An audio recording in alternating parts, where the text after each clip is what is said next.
Rehel. Hel. Waar leidt dat gaat? Ik zei, dat heeft nog nooit gehad van Costa Hellos. Je gaat wel Costa Blanca en Costa ding. Costa Hellos is nog veel mooier.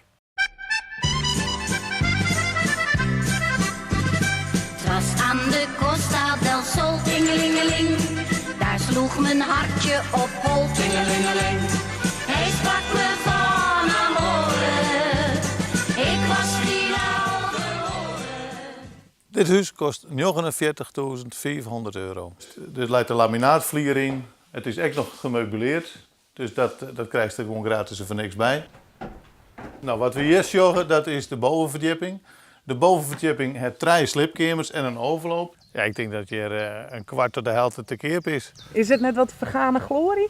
Het is hier een beetje vergaande glorie. Het is, het is wat een overgang van oord naar nij.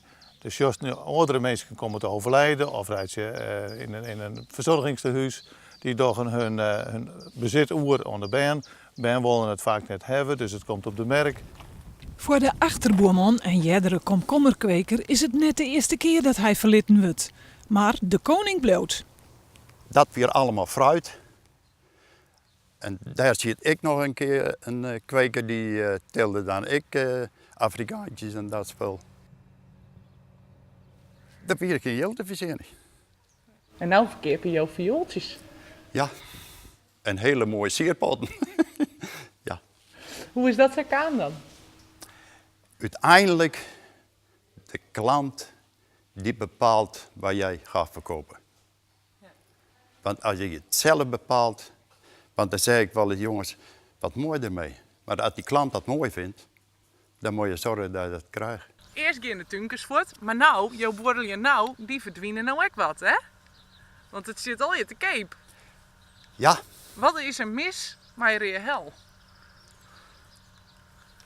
Niet, nevens de makelder. Ik vind het heel prachtig. Je de baan meenemen, het is hier veilig, er is geen autoverkeer, het is hier rustig, er zijn vogeltjes. Nou ja, als dat ziek is, is het hier fantastisch. Je kunt mooi verkeepje, sta voor het net. Ik hoop het. Er is van de middag een bezichtiging en morgen met de 2 bezichtigingen. Dus ik hoop dat dit met deze prijs heel goed gaat. En dat hopen de boerman ook. En ze hebben allemaal wat krenten nodig, wat bloemen nodig. Dus Goeie business. absoluut. Ja. Daarom merk ik zo mooi over hem aan.